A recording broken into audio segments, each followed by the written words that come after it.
burden of the people, and it was a proportional taxation system. Is the right word? Differential से ज़्यादा अच्छा ये word लग रहा है. हमें differential का तो समझ में थोड़ी ऐसा लगता है कि it is avoiding the ideas of equality. और जैसे हमने कहा proportional तो ऐसा लगता है कि it is moving more towards equality and treating equals equally and equals unequal. So proportional taxation system depending on the fertility of the soil.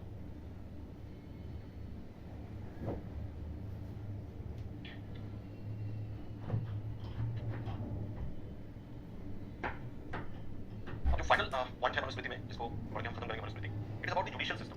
और मनुस्मृति की प्रॉब्लम है जो हमेशा बनी रहेगी, जिसकी वजह से मनुस्मृति की बड़ी आलोचना होती है. वो प्रॉब्लम क्या है मनुस्मृति में कि मनुस्मृति की डिफरेंशियल जो सिस्टम है, व्यवस्था है, वो कभी खत्म नहीं होती. अब जैसे मान लो कि हम बात कर रहे हैं मनुस्मृति में कि हमें सबको पनिशमेंट देना है, तो मनुस्मृति ने कहा कि पनिशमेंट भी वर्ण सिस्टम के आधार पर होगा. It does not treat everybody equally. तो मनुस्मृति में अगर आप सोचिएगा there is a system of equality before law, ऐसा नहीं. Equality before law is a modern concept. It does not apply Manusmriti because Manusmriti gives you a system of justice which is based on differential notion of justice. different वरना different justice. मैंने आपको कल एक example में परसों बताया था एग्जांपल. मैंने कहा कि एक गांव में there were 4 people who did a sin. What was the sin? They killed an ass or donkey. गधे को मार दिया. बहुत बड़ा पाप है because आपने किसी मान लीजिए जीव हत्या की. आजकल तो लोग रोज करते हैं because people are fond of non-vegetarian foods. So मैं आपके लिए नहीं कह रहा, अपने बारे में कह रहा हूं. So that is also some way down the line you are taking somebody's life so that you can please your taste buds. कह सकते हैं कि अपने taste buds के लिए आप दूसरों का जीवन ले रहे हो. So you are eating fish, you are eating all kinds of things. So like where I come from, that is also like a fish eating province. So the staple diet is fish. So you can say that this is one way in which it's not good, it's sinful. So let us look at it. Now, all these 4 people who had killed an animal, they go to a person who is a learned person, who knows justice. And he says, tell me what is written in Shastra. It is very, very, cruel punishment for all of you, because you have done a great sin. So what is the punishment? He says, you'll all have to enter into the trunk of a people tree, and then from outside, there will be fire, which will be put inside that trunk. You'll have to remain in that fire. And if you are able to survive, then you will have your प्रायश्चित, your penance. तो इसमें कोई नहीं बचेगा. हाँ, पाप भी तो है, पाप की सजा तो होगी, प्रायश्चित तो करना पड़ेगा. Then he said कि, but among all these 4 people, we had a very good friend who is actually your son. He was also with us. जरा मेरा बेटा भी था ना, पंडित जी आपका बेटा भी था. Let me look at the Shastra again. He started looking at the Shastra again. And he found a new punishment. He says, इसमें लिखा हुआ है कि if you had Pandit ji's son with you, then all the sin are absolved.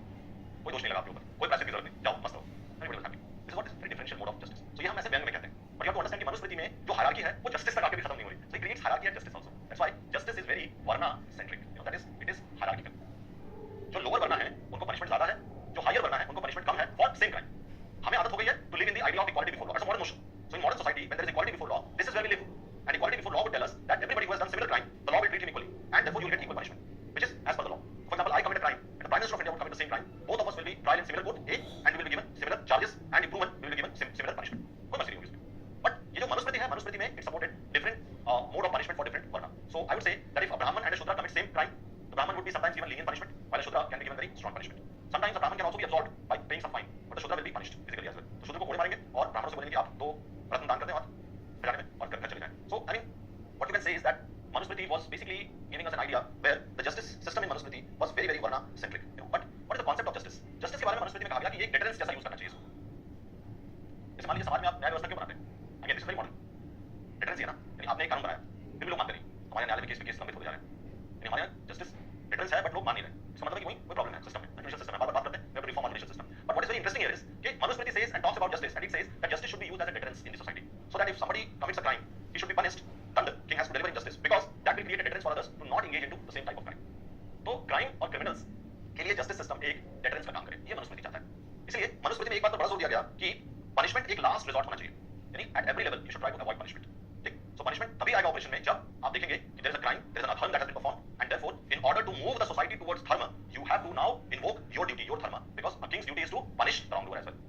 ठीक है? तो धर्म की स्थापना के लिए आपको क्या करना पड़ेगा? Punishment देना पड़ेगा, so that somebody else will not do the same adharma, because he will actually be looking at that as a deterrence. So he says, Manusmriti says that justice should be largely based on the ideas of deterrence. Okay? And whenever you are using justice, it should protect the weak from strong. Contradict लगता है कि एक तो differential view of justice है और फिर कह रहे हैं we have to protect the weak from the strong. So definitely law के हिसाब से somebody who can actually इसमें एक उदाहरण देता हूं थोड़ा सा जस्टिस को समझने के लिए. इफ अ ब्राह्मण मर्डर्स अ शूद्र, so what is the punishment he gets?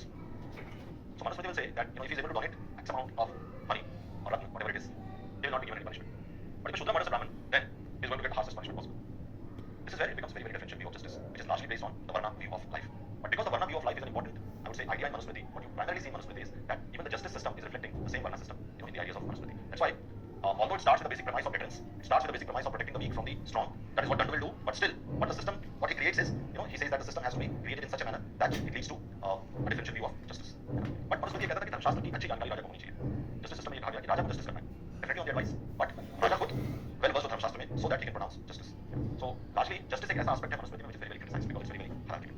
इसलिए इसको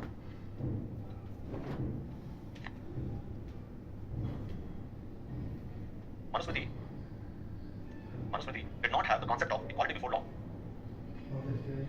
Manusmriti did not have the concept of equality before law.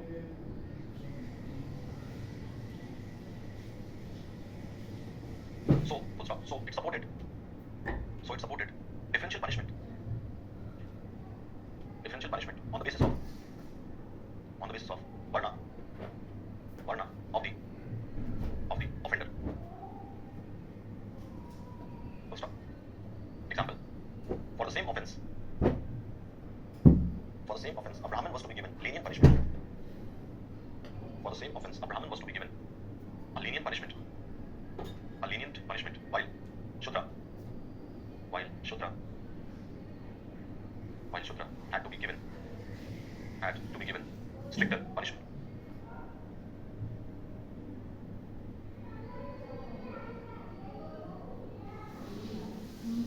Next point.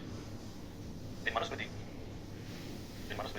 Dand was used as a deterrent.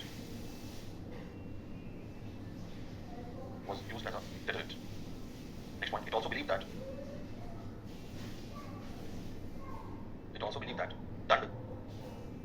Dand would ensure. अब गाने की lyrics भी समझ गए? हाँ, इसलिए हंस रहे हैं. हम जैसे लोग नहीं समझ पाते. कोई दूसरी भाषा में होगा. हाँ, गणपति बाबा मौर्य थोड़ी बज रहा है. विसर्जन में तो कुछ और बजता है. हाँ. Also mean that Dand would ensure that people will follow their respective varnashram dharma.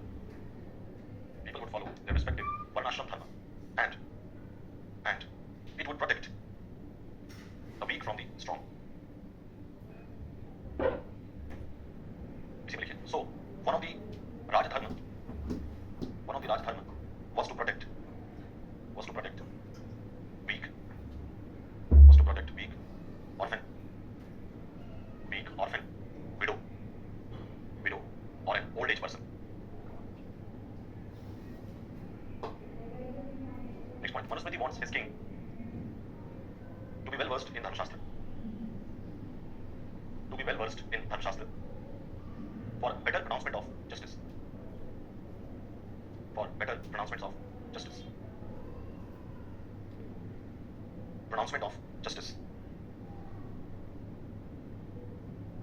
Next point. Analysis. How do you analyze Manusmriti? So, if I start looking at Manusmriti, then there are 2-3 things that comes to my mind. Because, see, there are a very strong indication that Manusmriti is talking about decentralization. Yes or no? Manusmriti decentralization की बात कर रहा है. Manusmriti is also talking about the idea of welfare state. King के राजघर में इसको माना गया, रक्षण वाला welfare state. And Manusmriti is also talking about the, rule by consultation or opinion of learned. यानी decision making जब भी हो, तो there has to be these very ideas of, what people think, what is the people's opinion on a particular issue. The king has to have these kind of ideas. So if you look at the analysis of Manusmriti, people would say that one of the major points in Manusmriti and its contribution to political thought is that Manusmriti has been giving us a concept where we looked into the political concept of decentralization, the ideas of welfare state, and also this thought that opinion matters when it comes to rule, when it comes to decision making. Similarly, Manusmriti's major achievement is that it gives us a law, or it talks about jurisprudence. Yes, there's no equality before law, but still there is a law which the dharma creates, and therefore for everybody there is a code of conduct which is written, which has to be followed as some sort of a law, and deviation of which can basically get you punished. So dand can be used to enforce dharma in society. That's why we say dharma is a force, and therefore how to ensure dand is a force, and how to ensure dharma that you do not fall to a dharma is by way of punishment. So that's the law that we see. That is why Manu is always hailed as a lawgiver to us. So on the issue of jurisprudence also we see that Manusmriti is basically giving us some food for thought. But what is the major problem with Manusmriti? अगर मनुस्मृति की आलोचना की तरफ बढ़े तो मनुस्मृति की 2 चीजों में बड़ी आलोचना होती है. एक, Manusmriti gives you a recipe or a defense of creating an inegalitarian society. Manusmriti के समाज में कभी भी इक्वालिटी हो सकती है? नहीं हो सकती. मनुस्मृति के रास्ते से कभी भी आप एक इक्वल समाज बना सकते हैं? बहुत मुश्किल है. तो पहली बात तो यह है कि Manusmriti is criticized because it is a strong defense of inegalitarian society. और दूसरा, मनुस्मृति को फेमिनिस्ट क्रिटिसाइज करेंगे because it is a strong defense of patriarchy. एक तरफ वो बोलेंगे कि यत्र नारी पूजन्ते तत्र रमन्ते देवता. बहुत अच्छी, आपने नारी का स्टेटस बहुत बड़ा कर दिया, which means that wherever a woman is, worshipped, in those places, the gods lives. God basically tries to live in those areas where women are treated with utmost respect. Yes, like मतलब होता है. But on the other hand, you will see that they will say that no, but female is subordinate to male. So if you are a feminist, then you will not be very happy with these kind of ideas that you see in Manusmriti, because Manusmriti, as I said, is creating hierarchy. एक hierarchy जो समाज में बनी उससे समाज में असमानता बढ़ेगी और एक हायरार्की जो जेंडर में है उससे समाज में बहुत स्ट्रांगली पेट्रियार्की बढ़ सकती है. Similarly, if you look at Manusmriti, Ambedkar would say that it perpetuates caste system in Hinduism. Manusmriti की वजह से हिंदू धर्म में कास्ट सिस्टम बहुत परपेचुएट करेगा. ठीक है, क्योंकि मनुस्मृति ने बहुत क्लियरली नहीं बताया कि अगर मान लो किसी ब्राह्मण को डाउनग्रेड करना है तो कैसे डाउनग्रेड होगा और कहां जाएगा. अगर किसी को अपग्रेड करना है समाज में तो what is social mobility, how will you attain that mobility.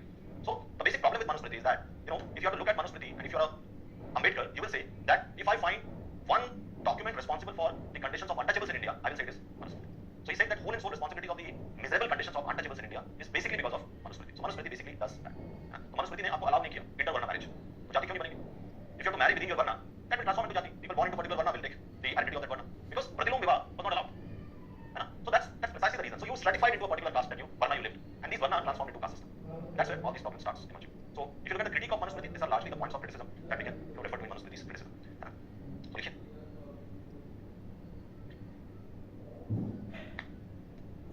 Analysis and criticism दोनों एक ही हेडिंग में लिख लें ताकि हम अलग-अलग नहीं करेंगे उसमें.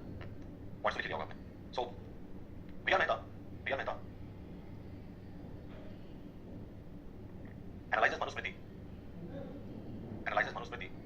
and its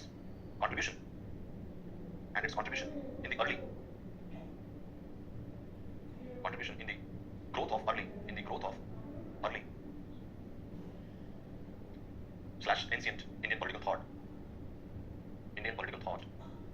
because of its emphasis on Indian political thought, because of its emphasis on decentralization,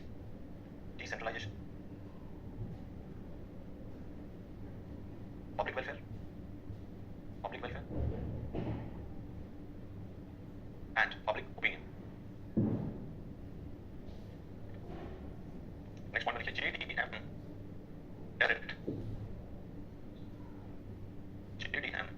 Derrit. Called Manusmriti. एक ही आर होगा, Derrit. DRETT. Called Manusmriti as India's greatest achievement in the field of jurisprudence.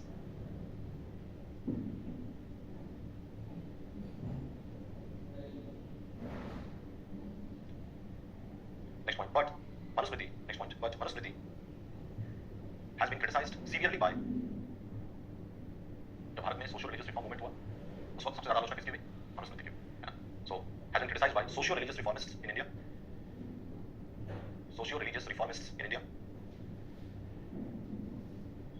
Ambedkarites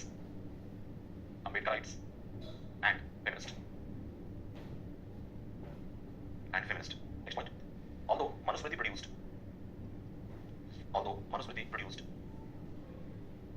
the first code of civil and criminal law, इसे law कहते हैं, first code of civil and criminal law, but from the modern perspective, these laws have been described as archaic, archaic, primitive, and outdated.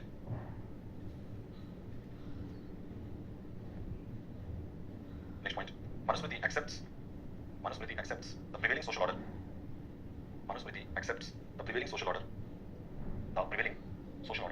And gender inequalities. As natural, and failed to provide any scope for change.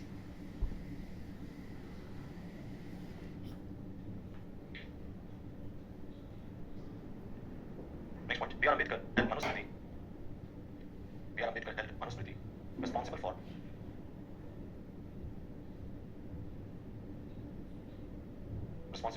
perpetuation of miserable conditions of untouchables through caste system.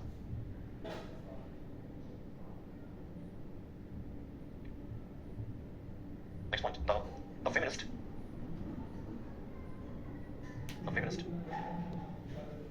points out to contradictions in Manusmriti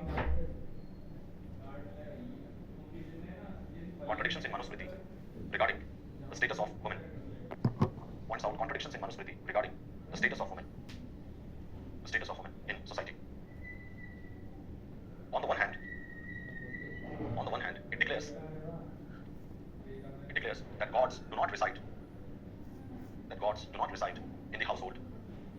do not reside in the household where women are not respected.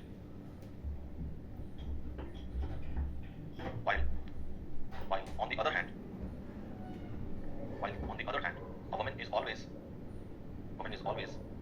in a state of dependency, over father, husband and son.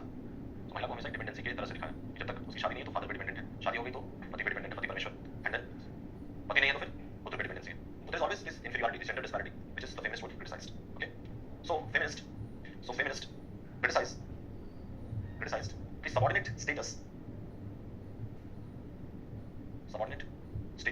of women in society, justified by Manusmriti.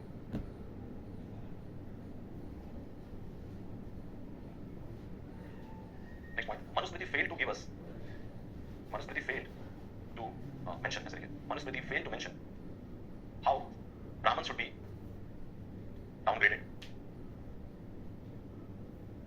or how Varna could attain, how people in a particular Varna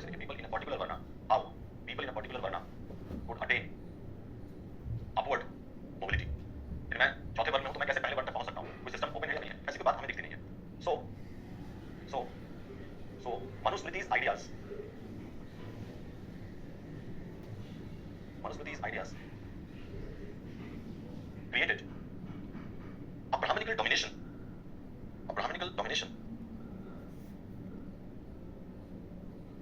and lead to the rise of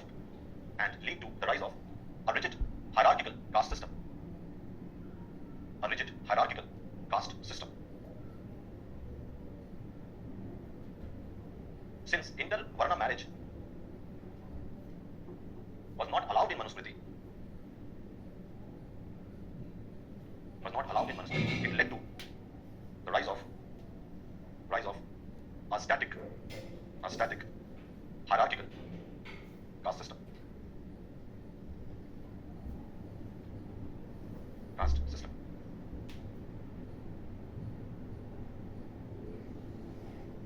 अब ऐसे एक point लिख लीजिए. Finally, on the issue of diplomacy,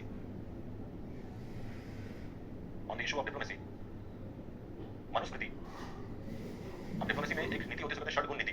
षड्गुण नीति में आपको चाणक्य में पढ़ाऊंगा क्योंकि चाणक्य में भी षड्गुण नीति है और चाणक्य में ज्यादा उसको पढ़ने में हमें समझ आएगी. बट ऐसा नहीं कि मनुस्मृति में षड्गुण नीति की बात नहीं है. एलिमेंट्स ऑफ स्टेट की भी बात है, सप्तांग थियरी, षड्गुण नीति की भी बात है. But the only thing is कि Chanakya uses that theory to justify the king should be expansionist in his ideas. तो चाणक्य वुड से कि मेरा जो राजा है उसकी एम्बिशन होनी चाहिए एक्सपेंसिविस्ट वाली. He had to expand his kingdom and his territories. But Manusmriti उसी नीति को पढ़ता है और कंक्लूड करता है कि मेरा राजा कैसा होना चाहिए? एथिकल होना चाहिए. You know, I would not ask my king to be expansivist in his ideas. So more political, more ethical. That's why Chanakya would say कि मेरे लिए सबसे important क्या है? That my king has to be on the path of expansionism. While Manusmriti would say that the king in Manusmriti he would be more ethical and he would favor balance of power. He would not resort to expansionist tactics. ठीक है? तो ये major फर्क है on the issue of diplomacy. तो diplomacy की जो नीति है, जो कहते हैं षड्गुण नीति, छह नीति है. तो हम उसको अर्थशास्त्र में पढ़ेंगे, इसके बाद पढ़ेंगे कल से. तो उसमें मैं उसको क्लियरली बताऊंगा. बट कंक्लूजन जो निकालते हैं वो षड्गुण नीति से. तो चाणक्य सेज कि मेरा किंग एक्सपेंसिविस्ट होगा, मनुस्मृति कहता नहीं, मेरा राजा एथिकल होगा. मेरा राजा एथिकल पॉलिटिकल वे में क्रिएट करेगा अपना साम्राज्य और वो बैलेंस ऑफ पावर में बिलीव करेगा. ये तुम्हें बिलीव नहीं करेगा. युद्ध में तब जाएगा जब उसको पता है कि मेरी पावर से मैं पक्का एनिमी को हराऊंगा. Balance of power is like the most important part of it. Finally on the issue of diplomacy, Manusmriti, unlike Kautilya, did not believe in expansionism.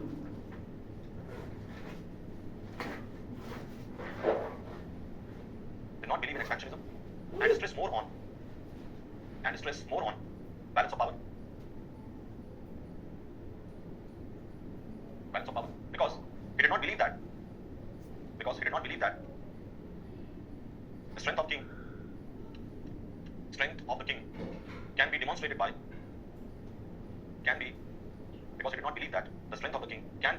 only by waging a war. Waging a war. Therefore, his approach to diplomacy is more ethical. क्योंकि धर्मशास्त्र है तो ethical होगा, और कौटिल्य का क्या अर्थशास्त्र है तो political है. So his approach to diplomacy is more ethical than political. Okay? So his approach to diplomacy is more ethical than political. So now we'll not talk about Manusmriti anymore.